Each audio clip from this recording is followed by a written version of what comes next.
সুন্দর হবে কখন?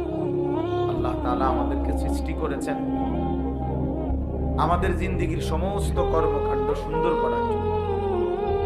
লিয়াবলুয়াকুম আইয়ুকুম আহসানু আমালা। আল্লাহ তাআলা বলেন, জীবন দিলাম তোমাদেরকে পরীক্ষা করার জন্য, তোমাদের কার আমল কতটা সুন্দর।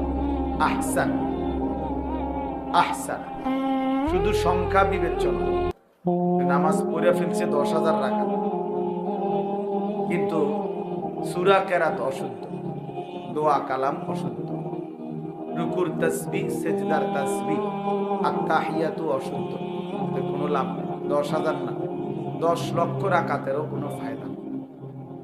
এজন্য সংখ্যা বিষয় যে কি পরিমাণ না, গুণগত মান, গুণগত মান আহসান হইতে হবে, সুন্দর হইতে হবে, কোরআন সুন্নাত আলোকেই হইতে হবে, আলোকে যেভাবে হোক। আমরা অনেক মুসলমান এই কথাটা হযরত মাওলানা মুফতি বেলায়েতুল্লাহ সাহেব শেষ এই কথাটা বলতে চাচ্ছেন। অর্থাৎ একটা কথা মনে রাখবেন ছেলেরা, তোমাদেরকেও বলি বাবা, যে যেটুকুই ইসলাম মানি এটুকুও গ্রহণযোগ্য হওয়ার জন্য বিশুদ্ধ হওয়া জরুরি, বিশুদ্ধ হওয়া জরুরি। শুধুমাত্র মসজিদে আসলাম শুক্রবার জুমার নামাজ, আমার উপস্থিতিটা দেখাইলাম, এতেই আমার জুমার নামাজ কবুল হবে না। জুমার নামাজ যেভাবে আদায় করতে হয় ওইভাবেই হইতে হবে।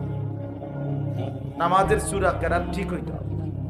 শুধু আল্লাহর ঘরে গেলেই হজ আদায় হয় না, শুধু মিনা আরাফায় গেলেই হজ আদায় হয় না। কোরআন সুন্নাহ যেভাবে হজ্জের নিয়ম কানুন বলছে ওইভাবে হইতে হবে, ওইভাবে হইতে হবে।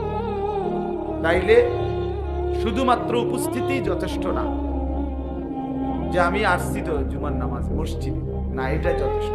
আমি শুধু তো ওঠানামা করলাম 4 রাকাত, না, শুদ্ধ হইতে হবে।